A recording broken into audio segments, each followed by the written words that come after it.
Hi, everyone. Welcome to Off the Wall with Robert Rutherford. This is episode 3. Have a really interesting guest, as usual, Mike Moulton from SDI.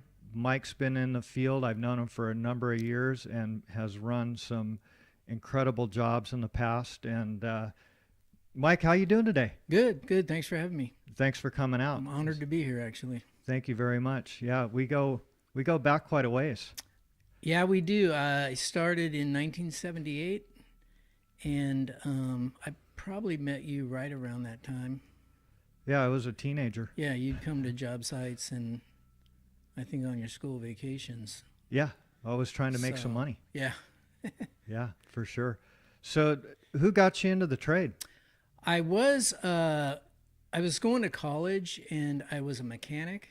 My dad was a machinist, so I always kind of leaned toward that kind of part of the industry. And I've always been into cars, and I got into mechanic. Then I got into heavy equipment, and I was dating a gal who I married, and she had a friend that she babysit for a guy, and he was a lather. His name was Tom Moore. And Tom asked me one time if I was happy what I was doing, and I really wasn't because it was just so dirty. And so he asked me if I wanted to be a lather. Well, I actually thought when he said lather, I didn't even have a clue what it was. I thought he meant working on a lathe.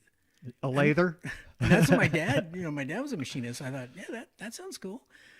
And I go, a machine shop? And he said, oh, no, no. And he explained it as when you drive by a housing track and you see the black paper and wire.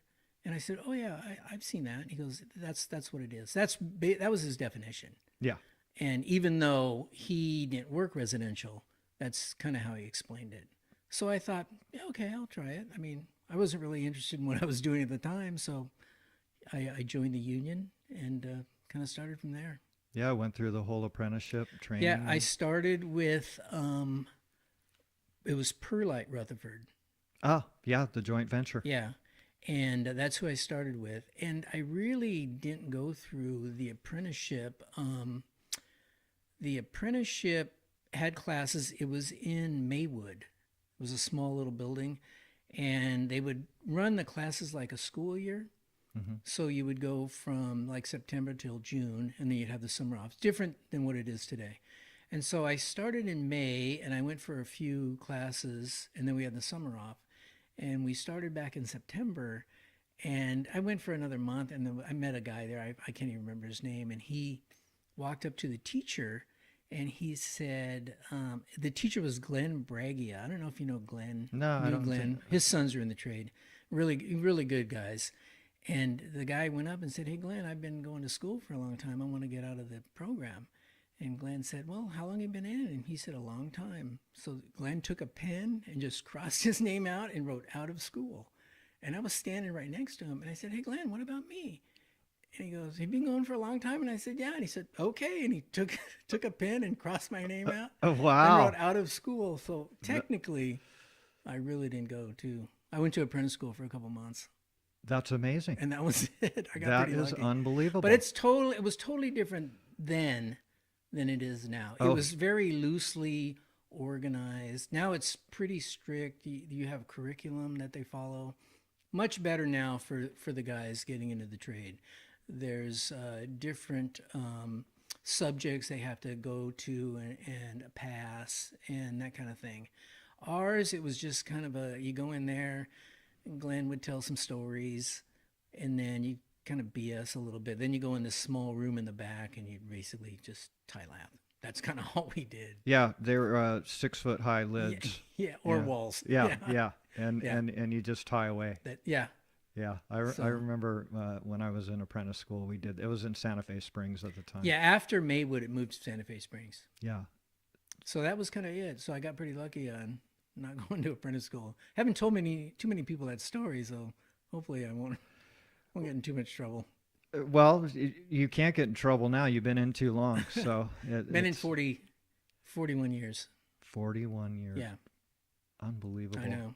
It went by pretty fast, Yeah, actually. yeah, it really did. It I was really did. out for a few years. I'm a licensed general, and I was building custom homes. So I was out for about 3 years, I think. Mhm. And then I got back in. Yeah, and you've always So when you got out of the apprenticeship school, you were obviously still an apprentice. Oh yeah, yeah. I went through the whole. Yeah, you. I was still. I think they started you out when I got in at like 40% of journeyman scale, and then after so many hours, kind of like it is nowadays, they boost you up to 50%, and you had to work so much. You had to put in the hours, and then you'd get a pay raise. Yeah, and if you were laid off, they didn't count. You have to log the hours. Yes, you still had to put the hours in. Yeah. And back then, the program was about 2 years and 4 months. That's how long it took to become a journeyman. So now it's, I believe it's 4 years at least. So it was fast paced. I mean, a lot of times the guys that turned out, they really didn't know a whole lot, but I was pretty lucky. I worked with some really experienced older guys, and they taught me quite a bit. Well, and the thing is you were a pretty smart guy already. If you were in the Well, mechanics thing, yeah, you were mechanically inclined. Right. Yeah, I've always been leaning that way. Right. So. And so they're teaching you all these tricks on layout and doing some trick framing. Yeah, they were. When you hooked up, you had mentors back then. It seemed like more than today. Like you would hook up with a foreman, like I did with Tom, or and then Tom had a certain journeyman that he always seemed to work with, and you hooked up with one of those guys. And if they liked you and you did what you were told, I mean, you could learn a lot, but you had to work hard. You worked super hard. And then, at the time I was thinking, man, I'm doing all this work and this guy's not doing too much. But then I'm realizing when I meet other guys in the trade my age, I'm thinking, oh, these guys don't know too much, Right. because maybe they're cleaning up more. And if you worked hard and the guy would always want you to be his partner, then you were learning, and some of these older guys, they were just fantastic in the trade. They knew so much, and they knew everything, and they were good at every aspect of the trade. They weren't like specialists like today. I think a lot of guys are specialists today. They just framers, or they just hang drywall, or nowadays there's some guys that just lath. There's no all around guys that are really good at everything. Yeah. There's some, but it's hard to find them. And they're the older guys. Yeah. That are in that arena. Yeah. And I've had a lot of discussions with guys like back in the day, lathers did everything. They did drywall, they did framing, Yeah, they that's did right. trim, everything. So you came from that time frame. Yeah, I did. From there, and so you were working hard, and you weren't on the scrap pile. Was, but I tried to do that as fast as I could, obviously, to get back working. Yes. But they'd always hire newer guys, and if the journeyman liked you, he would say, I want so and so to work with me, and get the other guy to scrap out, and that's really what happened. So there was a guy, and too, Emery Anderson. I worked with him a lot. Yes. And he's passed away now, but he was really, really a smart person. Very sharp. And there was other guys, also Yes. similar to Emery. Leo Wilson. I worked with him. He was similar to Emery. I think he worked for Martin Brothers for several years. Mm-hmm. And then I worked with him a lot. He was really good. There was just a lot of really good guys. I can't remember them all, but Yeah. I don't want to leave anyone out. But there was Sure.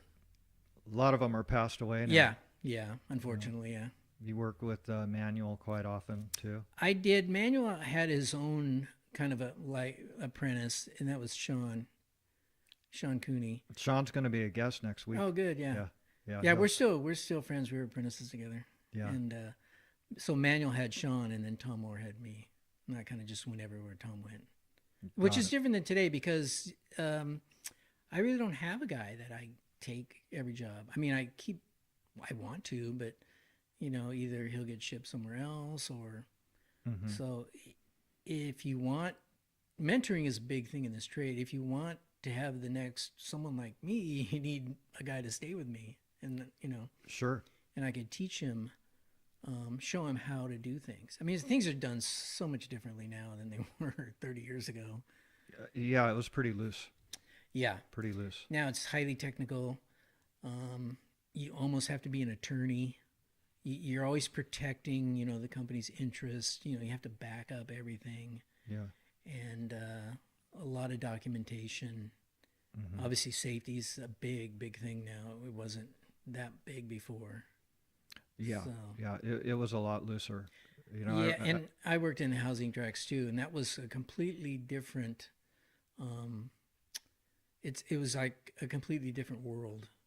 I was a framer in the tracks and a wood framer, and it was just like obviously it was another world. I mean, it wasn't orchestrated like commercial work, and everyone in residential back then was almost like an independent contractor. Yeah, they're piecers. We pieced everything out. You negotiated a price, and then you did the work. And if you wanted to, like, I was always an early guy. I would always show up early. So I would get there early as I could. And then I could leave early. I could do as much work as I could, or I wanted to, or I could stay late. Sure. If I wanted to leave early the next day, I'd stay till, I'd work 12 hours a day and then leave early the next day and still, get the work. They wanted you to get the work done, but it was, if you left an hour early, they weren't going to say anything as long as the work was getting done. Sure. And then, you were making that kind of money that you put the work up, which actually isn't a bad thing, I don't think, as long as the price is fair, the piece price is fair. I mean, because then you get paid for what you do. Exactly. Yeah. I didn't think that was too unfair. I know the union is all against that, but I thought it was okay. I mean, I did pretty well. I did pretty well. They still piece it out in I think they have residential. that is it the Southern California Contractors Association? Yes. It's kind of maybe they're part of the union or the union recognizes them or something. That happened years ago. But I think those guys still piece out. But the piece prices, from what I remember, it hasn't really changed that much. Those guys aren't really making, like we do. Right. Yeah, with all the benefits and everything. Yeah. It's a I don't big- even know if they have benefits. I mean, I'm not sure. I don't think they do. It's a big package in the union end of it, though. Yeah, it is. You know, they've always stayed ahead of the cost of living to where you could make a nice medium class living. Yeah. You You can't, obviously you can't get wealthy, but if you manage your money and you were smart and you did some pretty good investments, you could have a pretty good life. I mean, I did pretty well. I mean, I bought real estate and sold and I kept buying a better house and a better house. You make money on the house, so you buy a better house. And your mortgage is about the same. You end up with a house, worth quite a bit. And that's kind of what I did. Yeah. Well, you were smart with your And money. I did that because of my dad. My dad was like that. And I'm not a big drinker and I never smoked and a lot of guys, they would hit the bars after work and, that gets expensive. And I was always too cheap to do that, I guess. Sure. Well, hey, it didn't hurt you. No. That won't kill you. No. You taking care of business, and that's one of the reasons why you had moved up, because you're always sharp. I think that and I showed up all the time. Yeah. Honestly, I think that's a big deal. I never missed work. When I started collecting my lather's pension, you had to be you had to have 25 years of service. You had to have 37,000 hours, and you had to be 50 years old. That was kind of the criteria. So when I collected, I had 25 years of service, and I had 47,000 hours. Holy shit! I mean, I just never missed work. I mean, I would go on vacation. Yeah. But I mean, you can only work 2,080 hours a year. Right. Yeah. So yeah. I mean, and you have days off for the holidays. So I pretty much worked like nonstop. I just worked all the time. And that wasn't overtime. I didn't really like overtime working. I liked my time. But that was just, 40 hours a week. And I did work some overtime, but yeah. But so that just kind of shows that I never really ever got laid off or missed work or anything. But a big part of it is just showing up and being on time. I mean, that's a struggle for guys today, it seems like. I have 100 guys on the job I'm working on now, and we average 85 guys a day. Jesus. So You have them all lined out and planned what they're going to do, and then they're not there. I have foremen, now I just kind of organize. I'm like the overseer of the site. And then I have 6 or 7 foremen that work for me. And then they each have a crew. So I dispense the information to the foreman. And I can't talk to everyone. Unfortunately, I can't even know everybody's name. I used to. Yeah. When I was younger. We never had crews of 100. I have 30 guys, and I deal with all the guys directly. But now you have so many guys, you have to have help. Luckily, I have some pretty good help.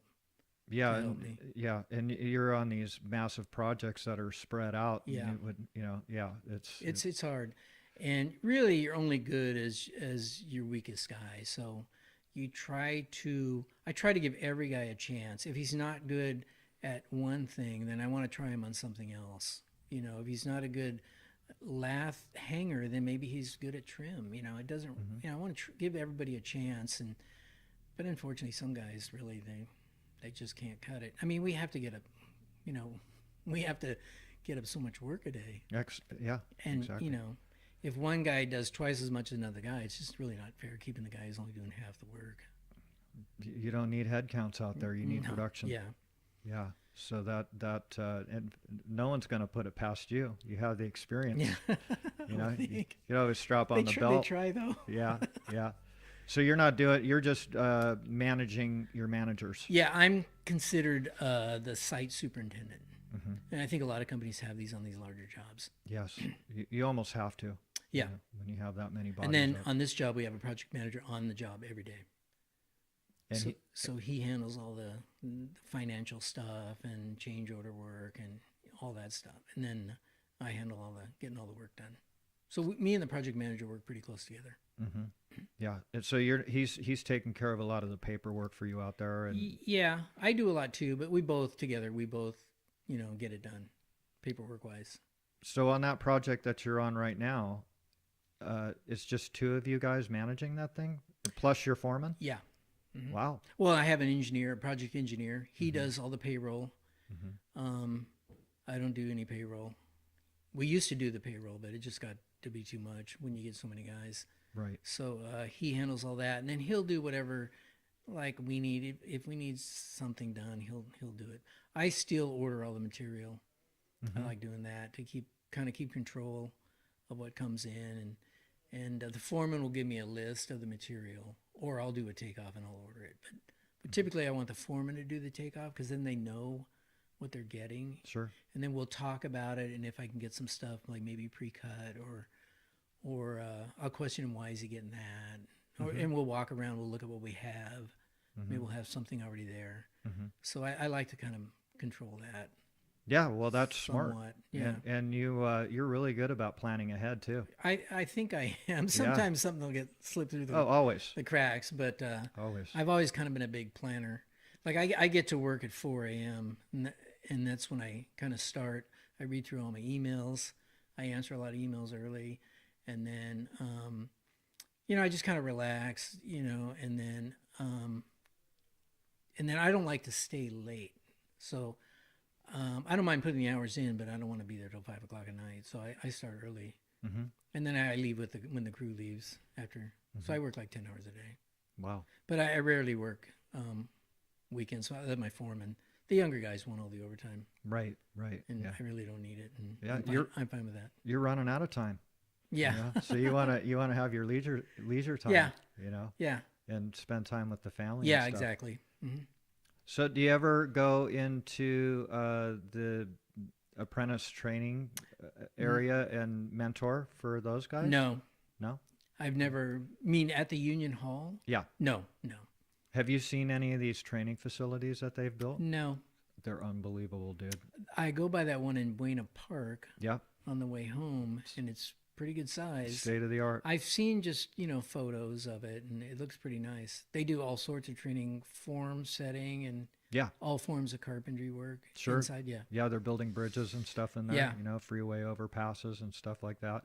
Have you been to the one in Vegas? No. Oh, dude, you need to go and check that out. They have their own hotel, right? It's unbelievable. It is unbelievable. Some of my foremen went because the job I'm on now is a load-bearing panel job, and they went and did a little bit of training for the load bearing panels, Mm-hmm. how to like handle them.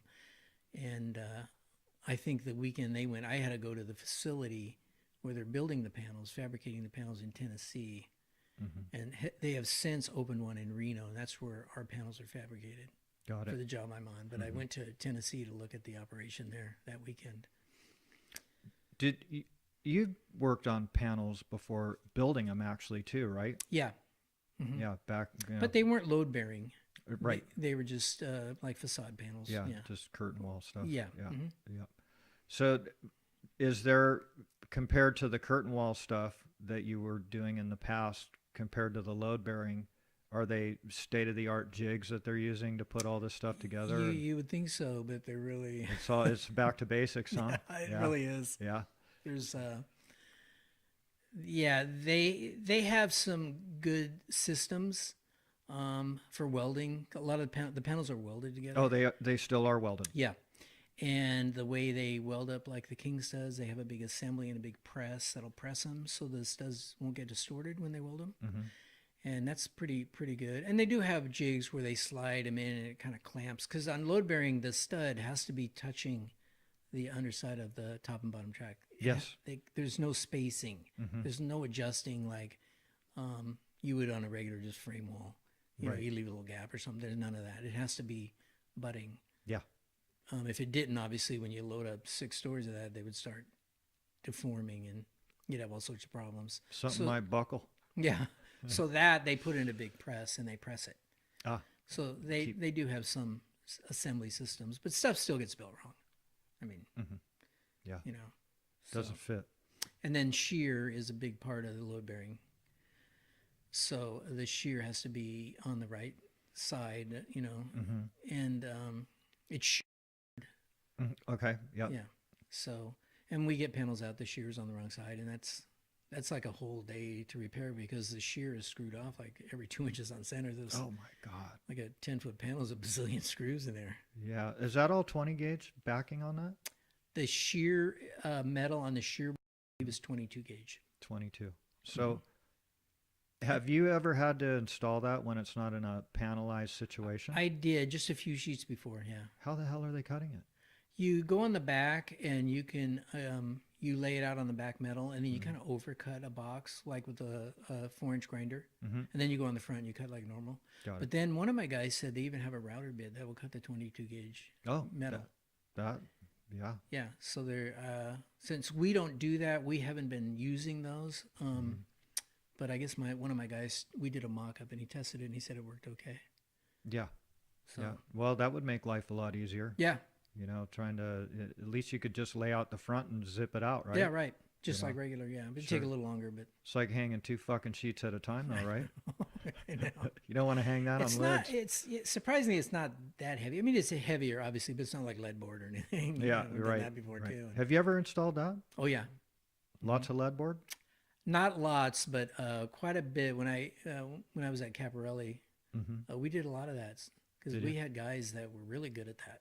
Mm-hmm. That's kind of a specialty crew that's It putting that in. is the way you handle the material.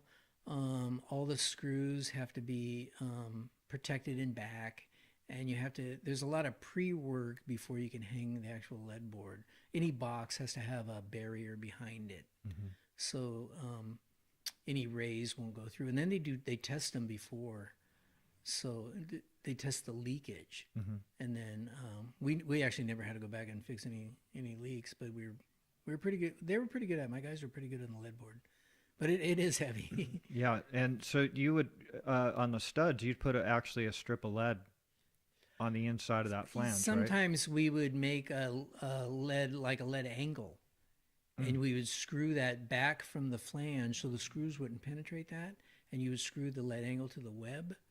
Got And it. then you could put the screws in.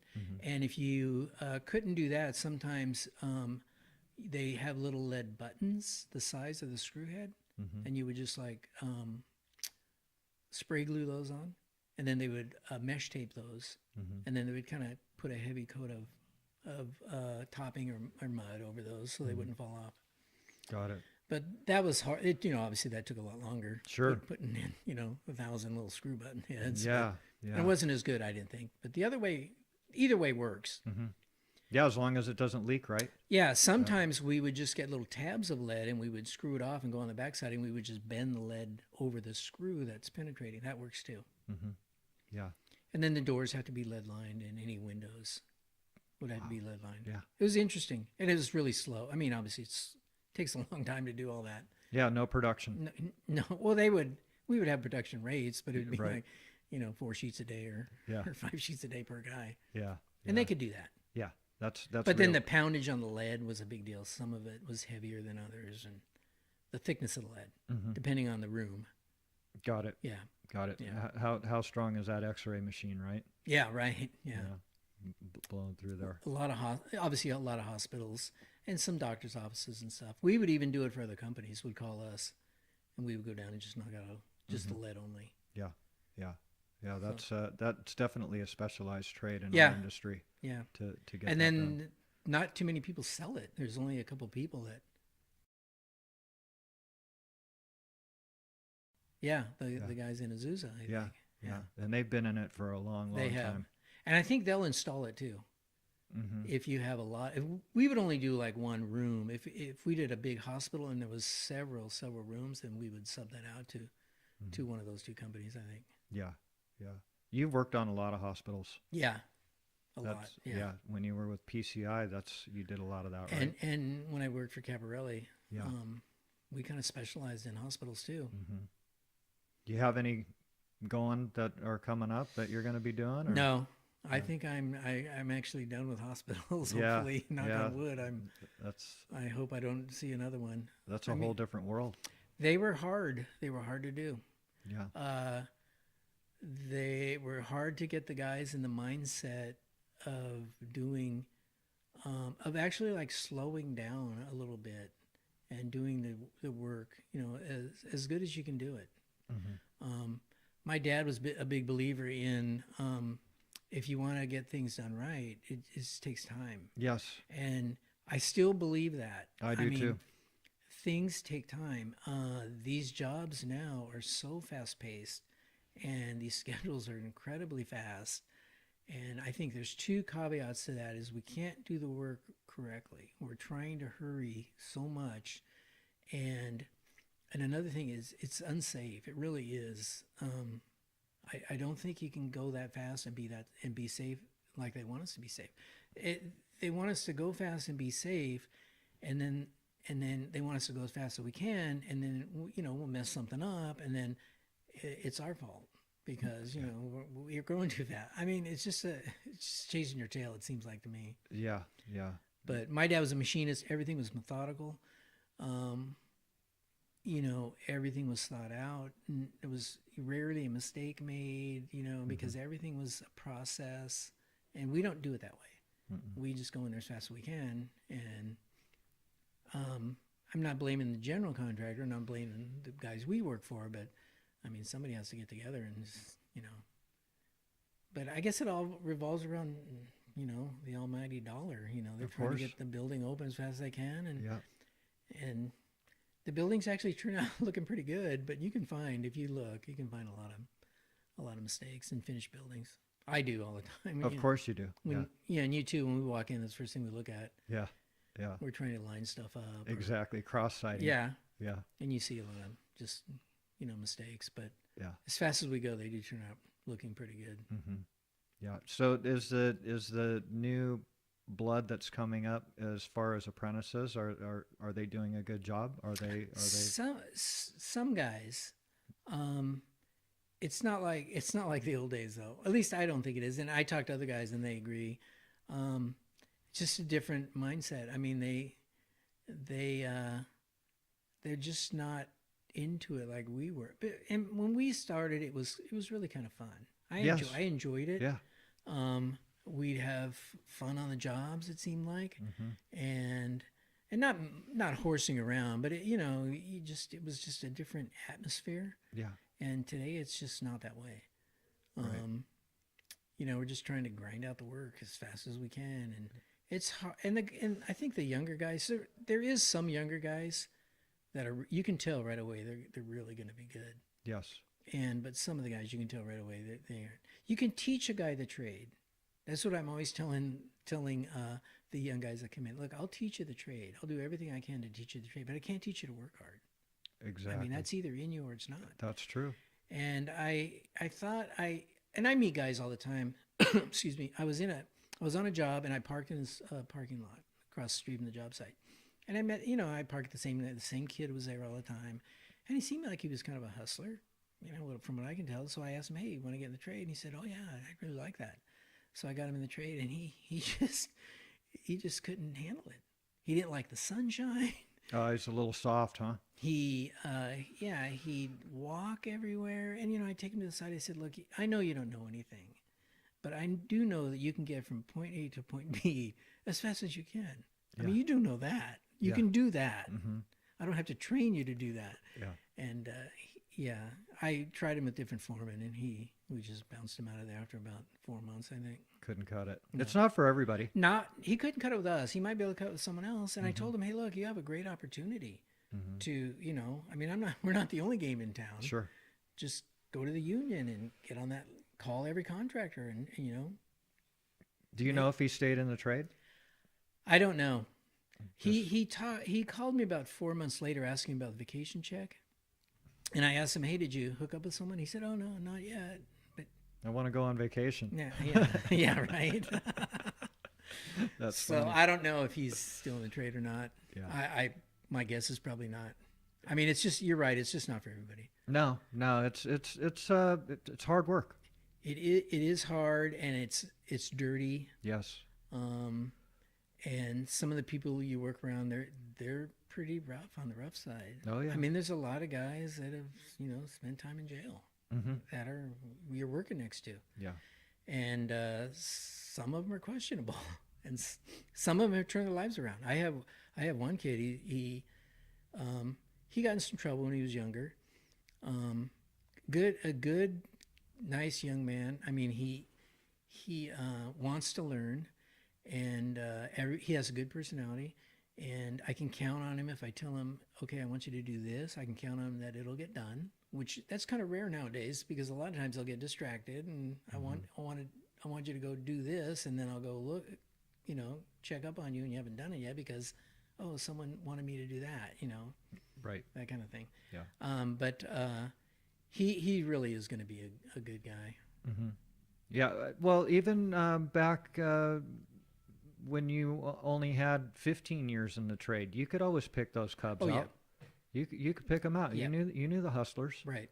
You knew the guys to put on the scrap pile and stock material and stuff. Yeah, like and that. a lot of guys, they don't want to clean up, but that's how I started. Exactly. Everyone starts doing that. Yeah. And that's how you can tell how much hustle they have in them too. Yeah. Because the ones that is just like with you got it done, and you got it done fast, and you did what the guy asked you to do. Yeah. And you wanted to wear your tools. I remember the first job I went on, I think your dad was a superintendent for Perlite, Rutherford. Mm-hmm. And I went on this school. It was University High School. It was in Westwood. And I forgot that foreman's name. His name is John something. And he meets me and he wants me to clean up the auditorium. I'm like, oh, okay. So I go in the auditorium, and the auditorium is huge, and it is like 5 feet deep of drywall. I mean, the whole thing was just solid drywall. And I looked at him, and he goes, hey, I need this all cleaned up. I'm like, okay, when's the other guy showing up? And he's like, what other guy? You're the guy. And he said, I need it done as fast as you can. So what I did was, I was always kind of a methodical thinker, and I still am. Yep. So I just said, okay, I'm going to divide this up in like fourths. Okay.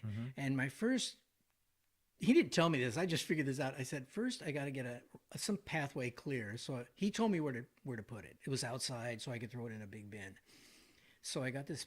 I did the first quarter. I cleaned that totally clean. So then I had a really easy pathway to get out this door. I had to build this little ramp out of a plank, and I think we only had a wheelbarrow. I didn't have like buggies like we have now, big buggies. I had a wheelbarrow, and I made like sides on the wheelbarrow so you could put more in there. Sure. And I think I did it. And I did it 1 quarter a day. I got it done in like 4 days, and he was just totally happy. that I knocked out in 4 days. And I got a scraper from one of the tenders, and I cleaned the floor real good. And Wow. yeah, he was pretty happy.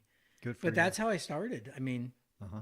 I remember on that same job, there was another apprentice. He was a little. He's been in the trade a little longer than me, but he wanted us to frame out like for an access store. And the other apprentice was like, "Oh man, I really don't know what to do." So I said, "I'll go get the foreman, and he'll show us." So I went and got him, and he came over, and he it was like 25 gauge track or something. So he just cut ears on it and bent it. And I just thought, oh man, the guy's a genius.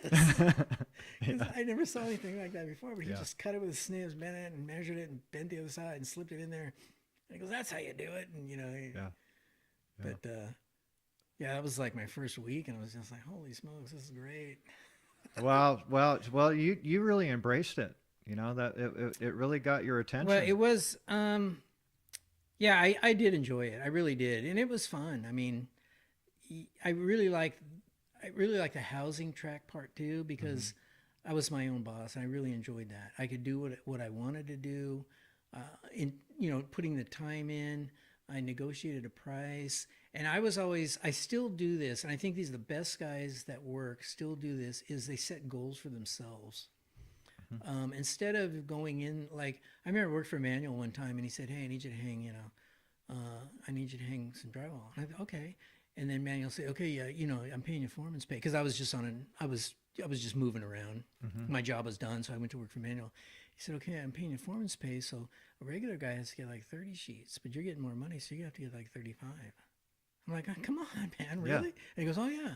So I go in there, and I thought, okay, 35 sheets, and that's like 4.5 sheets an hour. This is how I would do it. And I thought, okay, start at 7, and at 11, I have to have like 16 sheets up. So that's kind of how I always had it in my mind, and I would just work that way. Yeah. And if one sheet took me a little longer, then the next sheet I had to speed it up a little. Sure. And the best guys, I think, always think that way. Instead of just going in and, I got to hang 35 sheets, and I always kept track. I always knew where I was at. Did I do it every day? No. Sometimes I did more. But You averaged it.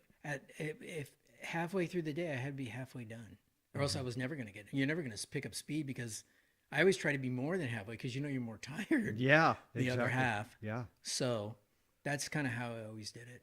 So was that like 8 foot, 1/2 inch? No. You doing 12s by yourself? No, I had a partner. Okay. Oh, and he added more because I had an apprentice. Well, So hey, that's the way Manuel did it. He was kind of like me. He goes, "I pay you more, and you got help. You're gonna have to get like 45 now." And I'm like, "Holy shit!" 45. pushing you. Yeah, You made him some money, dude. Yeah, You made him I money. always try to do what was expected of me. I kind of always knew what was required, and so I always had in my mind, shaft wall. You had in a hospital, you always had to do like 20 feet a day, and Yeah. So I kind of knew the production rates, and I always try to do that. Yeah. Well, To me, it was kind of like a game too. It was always testing yourself, And plus, I didn't want anybody else to do more than I did. I mean, come on. competitive. Yeah. Yeah. There has to be kind of that competition There was, factor. and there was guys better than me. There's no doubt about it. There's tons of guys better than me, but and then there's some guys that they work hard. They work super hard, and they wouldn't get anything done because they mentally just couldn't get the steps going. Right. I had one guy. He was a dynamite hard worker. I mean, at 7, we started at 6:30 or 7, and by 8 o'clock, that guy was soaked in sweat, but he didn't get anything done. Chasing his tail. Yeah, he wouldn't set himself up for, success, which means in the morning or the night before, get all the material there. I wouldn't want to load a board card first thing in the morning. I'd do that at night, and I'd have it ready the next day and get all the equipment there and get the screws that you need there. And he would go get the screws. Oh, I need a cord. Go get a cord. Oh, I need drywall. Go get drywall. And you spend all this time doing that, and You're not gonna hit it. no. Yep. So he was a hard worker, but he wasn't. And he was a smart guy. I don't want to say he was dumb, but he wasn't a smart worker. Right. But he did work hard. Yeah. Well, But that really doesn't want to keep you there either. I mean, you got to get the work up. exactly, and it has to be right. Yeah. You have to be very conscientious.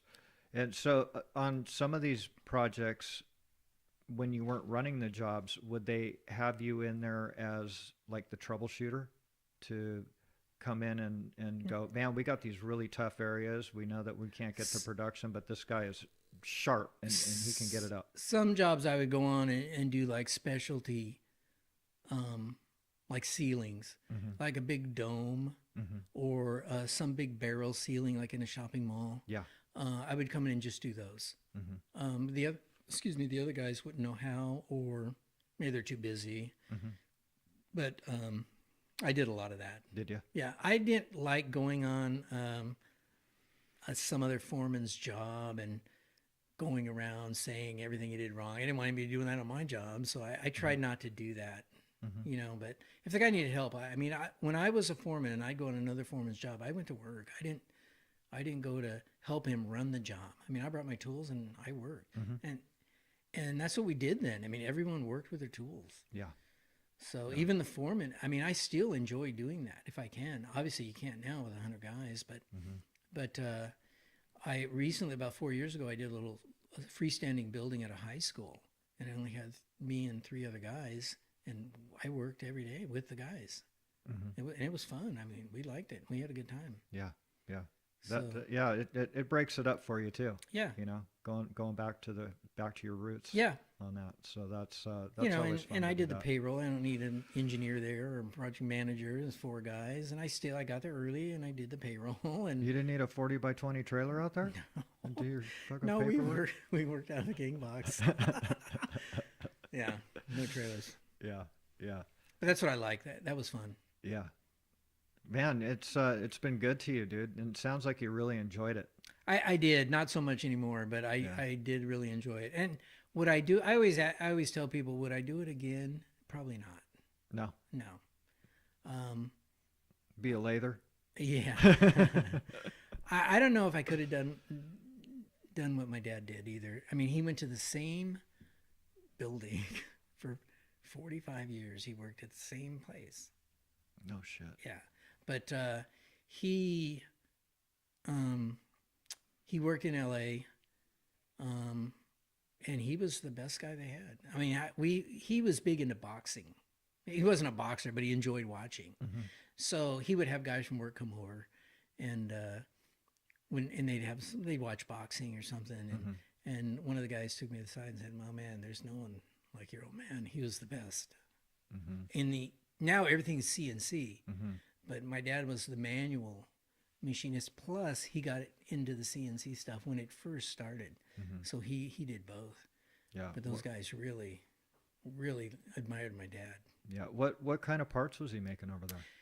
It was a lot of a different stuff, but it wasn't like strictly aerospace, but it was a lot of like bearing work. The company that he worked for, it was, I don't even know if they're still around. It was Keystone Engineering.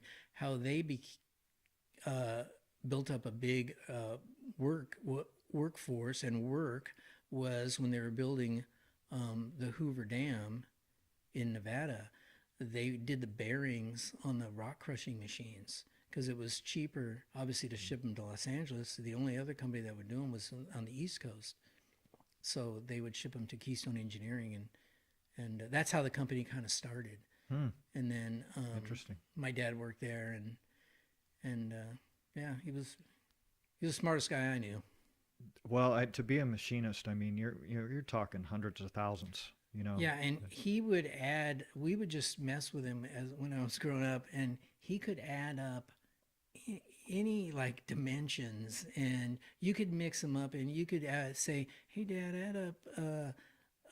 You give them the decimal point for like an 1/8 inch, like 0.125 or something. But you even break it down to like 64ths or something. Add that, and you throw an 1/8 of an inch, and he would just compute it all and spit out the answer. It was amazing. Wow. He was really, really smart. Yeah.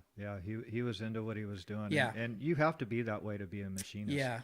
For sure. You know, the tolerances that those guys work with are so tight. Yeah, and then he owned property in Big Bear, so this is probably around I think he bought the property in 1970 or something. So in 1980, he wanted to build a house up there, a cabin. So I went up and framed it for him, and we had another guy. One of his friends was a carpenter by trade, so it was that guy, me, and my dad would come up on the weekends, and you know, he really didn't know anything about carpentry, but he knew a little about everything. But he would cut fire blocks, and they were like so precision. You know, you cut fire blocks, you always cut them 16th shorter, you know, and they'll fit in there. But Right. he had this jig made, and he'd run the skill saw and then bump it and run again. And Wow. like, Yeah. wow, man. Super technical. Yeah, Super technical. everyone was exactly the same size. Uh-huh. Yeah. But that's the way he did things. That's, you know, when that's your life, that's kind of what you do. Exactly. Exactly. So- And that's what was he into working on cars and stuff like that too? Yeah, he was. Well, my dad, when I was growing up, we never had like a service guy come to our house. I mean, unless the TV was broken or something. Right, yeah. But like, we never had an electrician come over. We never had a plumber. You know, if the sink was clogged, my dad unclogged it. I mean, he, you know, if something was wrong with the electrical system, he chased it down and he fixed it. Wow. And same with the cars. I mean, we never brought our car to a mechanic, and we have money for that. We would just fix it. Yeah. So, that's kind of what he did. I mean, sometimes he'd pull the engine out and, you know, send it to the rebuilder and Put it all back together. put it all back together, and we'd put it back in. I mean, that's And you were helping him do it. yeah. Yeah. So that He was good about that. taught you a lot of stuff. He did. And he always got me involved, and he always tried to show me, you know, hey, don't do it that way, do it this way, and remember how you took it apart. Like he was pretty methodical too. Yeah. And yeah, he would let me. Surprisingly, he would let me do stuff that I'm thinking about now, and I'm thinking he was crazy. I would go to his on the weekends. We'd go up to his shop that he worked at, and he would, you know, he'd want to do something to try to catch up on the weekend. He'd take me with him, and he would set me up at this welding table at the plant where he worked, and he'd have all this scrap metal, and he'd get me on like some stick welder, you know, and he'd put the rod in, and he put gloves on me. I mean, I'm only like 9 years old or 8 years old, and he said, "Okay, put the hood down, and then just strike the arc." And he'd show me, and he said, "Just weld all this stuff together. And if you need something, come and get me."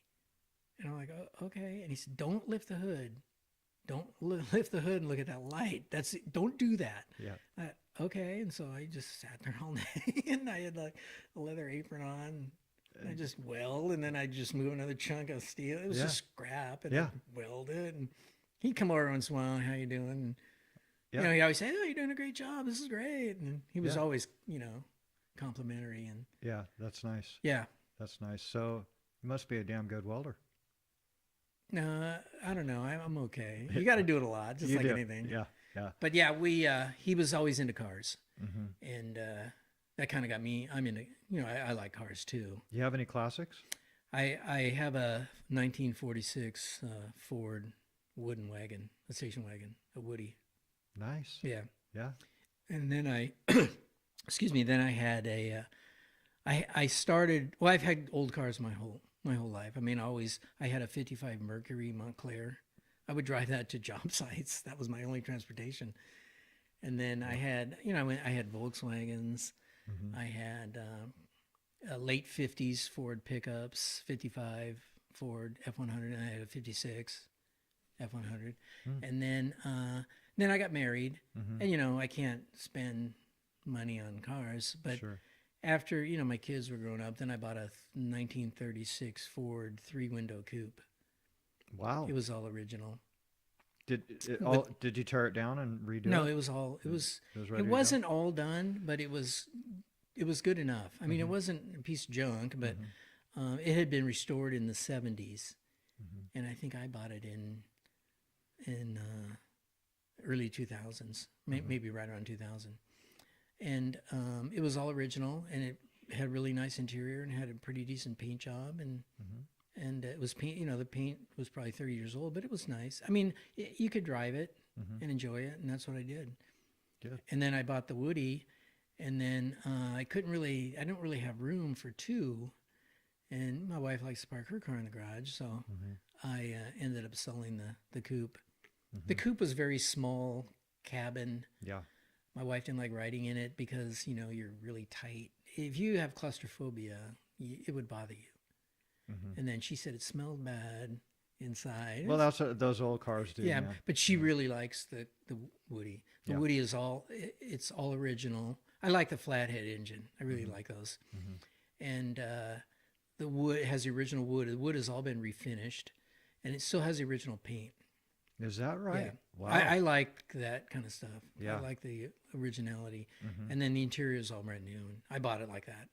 I had to do some stuff. It didn't run when I bought it. Mhm. So I got it running, and we drive it around on the weekends quite a bit. That's awesome. It doesn't overheat or anything. No. Yeah, In fact, that was one of the problems when I bought it was the guy said it. I asked him right away, does it overheat?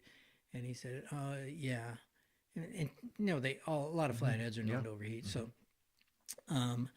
when I went to pick it up, a friend of mine went with me, and the guy looked over my shoulder. I was at his front door, and he goes, "Hey, where's your trailer?" And I'm like, "I'm gonna drive it home." I mean, it was in Corona, and I live in Yorba Linda. It wasn't that far.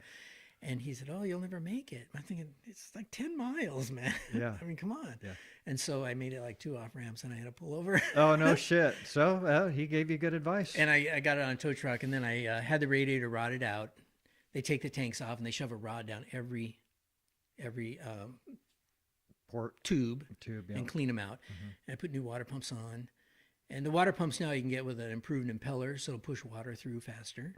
So that's good. And then then it wouldn't get hot enough. Oh, really? Yeah, so Wow. I had to put thermostats in to bring the temp up. Hmm. So that's unusual for a Yeah, that flathead. is. And it's the first flathead I've ever had where I had to put thermostats in to keep the temp up. Yeah, but that was one of the big things with the classics. Is overheating. Them, Yeah. Is they just didn't have that. They found out a lot of the when they cast the block, they have like a hard sand casting that they put in, and then they pour the molten iron all around that, and then they knock out all the sand. They didn't get a lot of the sand out, and they're thinking that's what causes a lot of the overheating. So if you ever rebuild a flathead, you should go in there, and they have ways. You get a wire on a drill, and you go through all the water ports, and then you got to tumble it and then blow it out really good. Yeah. But yeah, sometimes you get lucky like I did, and you have a good one. Yeah. Yeah. So you throw the surfboards on top of that thing and go. No, it's hard. It would be hard. You could put them inside, but the top is all wood. Yeah, you wouldn't want. Yeah. No. Some guys put racks on, and the rain gutters they're only nailed on. Really? So you could get a surf rack, maybe clamp it on, but I don't know if I would trust it. Yeah. I wouldn't want to mess up the rain gutters. That's one thing. If you're no woodies, the rain gutters are pretty rare. I don't know if they all rusted out, but to try to find an original pair of rain gutters is like $4,000 for a wood a wagon. Is that right? That and the seat. Yeah, I have 3 seats. The front seat, and then the middle seat is only for 2 people. So you can open the side door and you can walk into the back seat, which would hold 3 people. So a lot of people would take the middle seat out, and the back seat you can move in the middle seat position. So you have a 6-passenger wagon, and then you have more cargo. Got it. Subsequently, the middle seat that got lost or whatever. In the middle, trying to find a middle seat and buy one of those, they're pretty rare. Yeah. Yeah. Do you have your eyes open for one? No, I have all the seats. You have it. Yeah, You're complete. Yep. That was a big thing on me buying the car. It had to have all the parts. Sure. Yeah. Sure. So, and you found that at a car show or something? No, I actually found one in Indiana, and it had been parked since the 1960s, almost 50 years. And the guy sent me a bunch of photos, and we were kind of negotiating a price. And, I have to think about it. I'm not a spur of the moment. I have to think everything through and make sure. And so then I told my wife, I think I'm going to buy it. And then I called the guy up, and then he said he had just sold it. So a little disappointed. That one needed a lot of work. Had a little bit of rust. The wood wasn't refinished, and it didn't run at all. I had the engine and everything. It had all the parts, which was important. The interior was crappy. And then I was just looking around, and I found one on Craigslist, and I told my wife, let's just go look at it. And she went with me, and I was kind of negotiating with the guy, and I told my wife, I said, I'm going to give him a number, and if he doesn't buy it, then I'm out of here. I'm leaving. And she said, oh, no, buy it. So I thought, oh, okay, I'll buy it. That's a change, huh? So I negotiated with the guy, but he wasn't gonna budge. So Was it fair? yeah, I thought it was. And then he had an old surfboard in his garage, And I kind of noticed that up there on his shelf. And I could tell it was an old one the way the fin was designed. And he said, no, I'm not going to budge off my price. And I said, okay, I'll give you what you want, but I want that surfboard. And he was like, he really didn't want to, but he said, oh, okay. You kind of went with it anyways, right? Yeah. You know, it was part of the... But yeah, he threw that in, so... I see you guys driving around with those old boards. Yeah. You know, that big old monster Yeah. glassed fin. Yeah, you know? yeah, this I've one seen has that. the glass on fin, yeah. Yeah, yeah.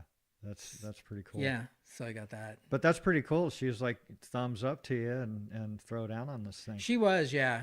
Well, you know, I just bought her a brand new car too, so Okay, so yeah, got it. it kind of worked out. Yeah. But then I sold the 36 Ford. Obviously, it was not as much as the Woody cost, but it kind of offset the price a little bit, so it was easier to. Mm-hmm. I tried to keep them both, but you know, I wasn't really going to drive the other one, Right. and you know, I got tired of moving it around, and I advertised it on a website that I'm on, old car site, and then I was in Hawaii, and the guy called me and said he was really interested. I had several phone calls, but a lot of people don't like they want like a street rod, which is different in the old car biz. This was an original car. Some guys want it with a modern, like small block Chevy V8 and a Mustang 2 front suspension. This wasn't that car.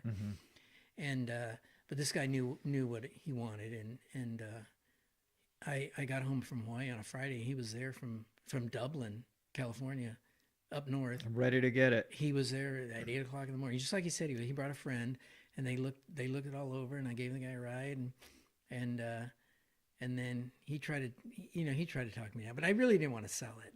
So I was pretty firm on the price, Yeah. but he ended up paying me what I wanted, and then he went and got a trailer, and he loaded it up and took it off. Took it. Right. So That I knew he wasn't going to leave when he came all the way from Dublin. Yeah, he was definitely interested. He knew. Yeah, he and that wanted was that year, 36 Ford, 3-window coupe. That's a popular.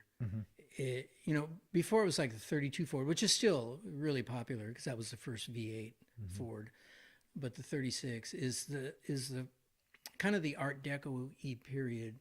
Edsel Ford started getting involved in the styling of the cars, and 33, 34 that really started the elegant body style. Sure. 32, you know, before that, up to 32 cars were just transportation. They were, you know, they didn't want to look good. They were utilitarian. You know, we got in and went somewhere. Yeah.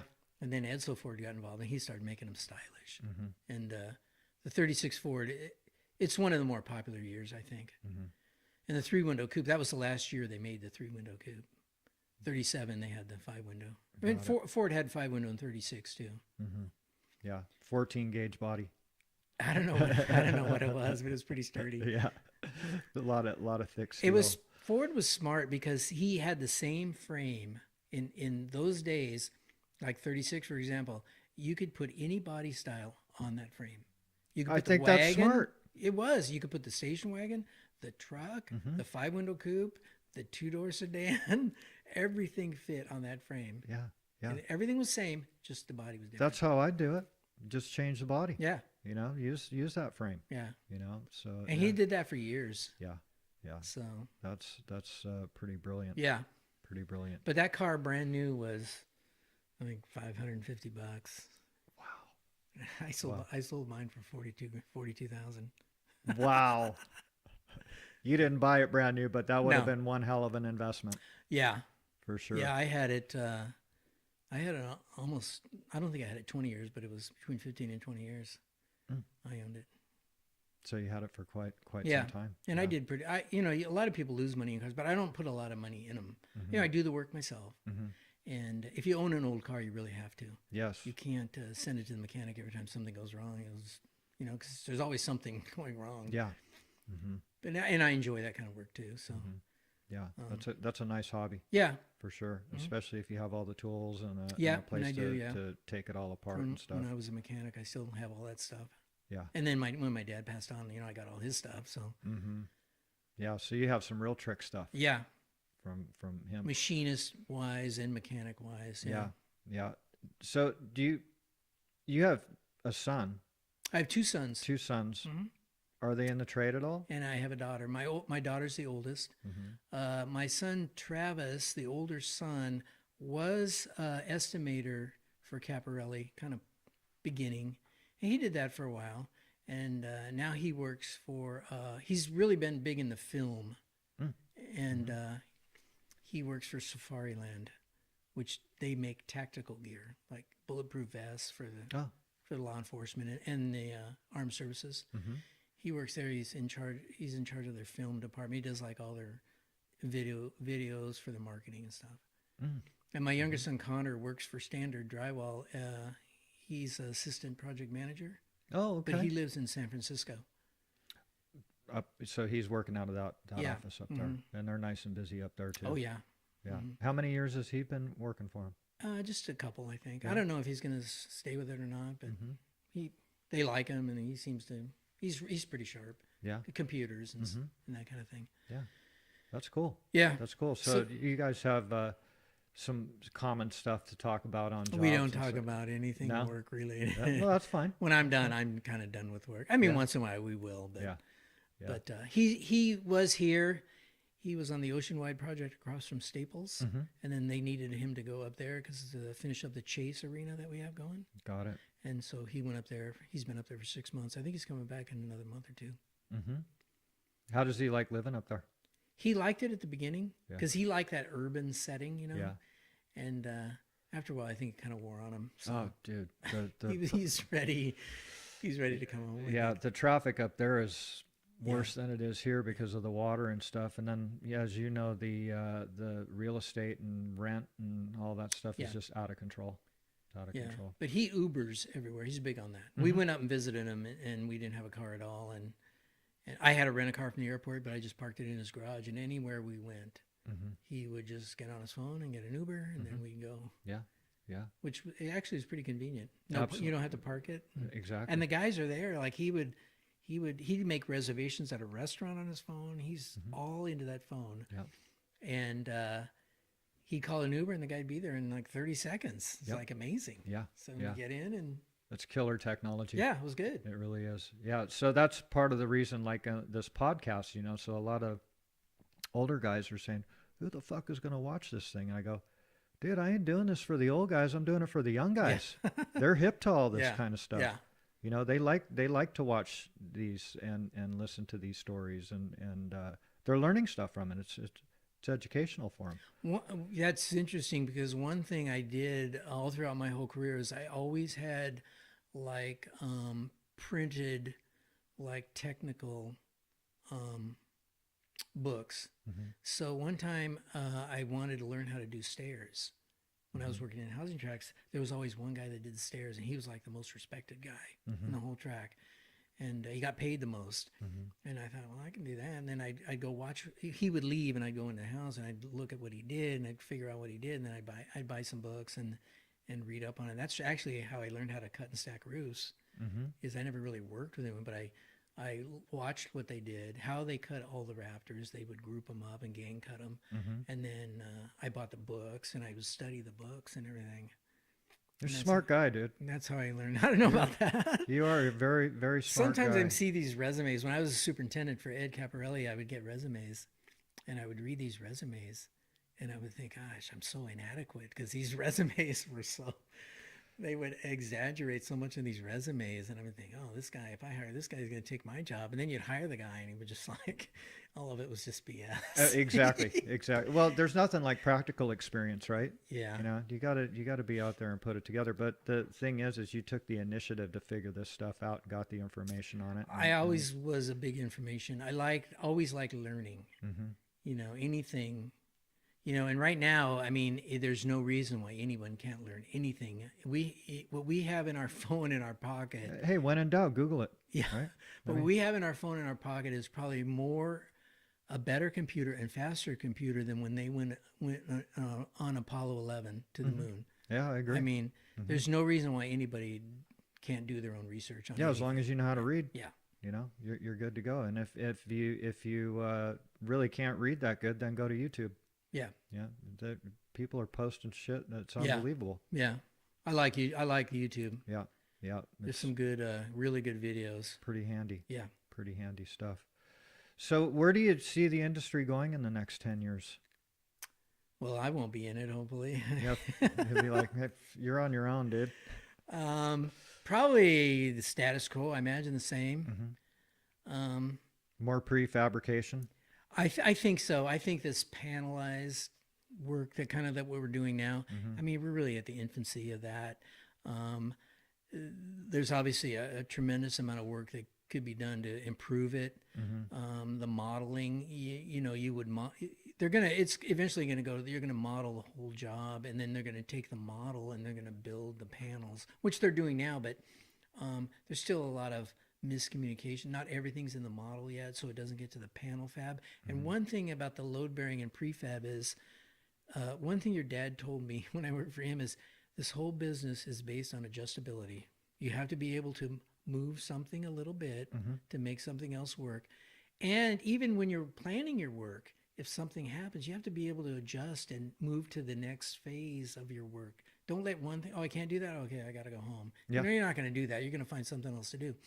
So there is no adjustability on the panels. When the panel comes out, if there's a pipe where a stud is, I mean, either you're moving the stud or you're moving the pipe. And once a panel's built, it's not easy to move stuff. No. The stuff is all welded together. Yeah. And if the plumbing pipe you come out of loggerheads, the plumbing pipe has to be there, and the stud, it's hard to move. But if they can clean that up, and it's a good system. I can see it really, really doing good. But there's still a lot of work to be done. Sure. Yeah, doing stuff in a controlled atmosphere is a lot smoother than doing it on the job. But then on the other, like you talk about adjustability, the floors are never level. So you're setting this thing down on a floor, and you got these big freaking gaps. What we did on the job we're on, and I didn't think of this, one of our other guys did that had done load bearing jobs, is we have a track that's a little larger than it's the 6-inch track is 6-inch ID. So 16 gauge is probably 6 and a 3/16, maybe OD on the track. Yeah. So we have a track that's the ID is 6 and 3/16, and it's only 20 gauge, and it has longer legs on it. And then we have the whole concrete surveyed, and we find the highest point. And then we start from there, and then we put these high impact shims like every 4 feet, and then we pour this high strength grout. And so we actually start out with fairly level. Yeah. So it's like you're gonna start setting tile. Yeah, and it's all engineered that way. You don't have to put as many shims as we put in, but I like to put them in about every 4 feet, because then you can kind of dam it up. So you pour different segments of the material and self-leveling. You kind of gauge it and stuff. Yeah. And that's what we did, and it worked out fairly well. I mean, you have some problems still. I mean, but that's how we start. So you start fairly level, and you have to, because if you don't, you're it'd fucked. be all akimbo, and you'd just be, you'd be a disaster all the way up. Even when we do it that way, we still have some problems. So that we have to try to adjust and correct. And Dude, you. If I was a contractor, I'd hire you, man. You're a smart guy. You're a thinker, and well, I like to think so. But thanks for the compliment. I appreciate it. Yeah, and you always were, dude. Even when we worked together in the field and stuff, you taught me these tricks on layout with the doors and how they're swinging, and identifying them, and you had a lot of tricks. One thing, one guy taught me, Les Bennett. I don't know if you remember Les. Yep. He was a super nice guy, really a rough talker and a rough worker. I mean, he was no finesse in less. He would get it done no matter what it took. Yeah. And I would work for him a lot, and I would always do his layout on all the jobs he did. I would go there and I'd lay out whatever he had. And that's one thing, if you can lay it out, this is what Les always told me, if you can lay it out, then you can build anything. Yeah. Because, that's the starting point of getting it right. Yep. And if you can figure out how to lay it out, then you can easily figure out how to build it, like a dome or elliptical arch or anything like that. Yeah. And it's really not hard. I mean, you just have to study up, and there is tricks, but they're all available. I mean, especially now. And some of the things that the tricks that you see, you can perfect those and come up with your own ideas. That's really one big part of learning, is you got to screw stuff up. I mean, how else are you going to learn? Exactly. If you're doing something and you screw it up, then you realize, well, I'm not going to do it that way anymore, and you learn.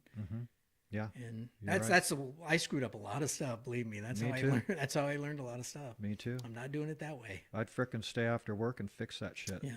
You know, and sometimes the superintendent, you know, he'd walk the job after, you know, after everybody left to see what got done, you know, making sure everybody's honest. He'd see me. He'd go, "What the hell are you doing here?" I go, "I fucked this up today, Yeah. and I'm going to fix it on my time." Yeah. So I just felt guilty.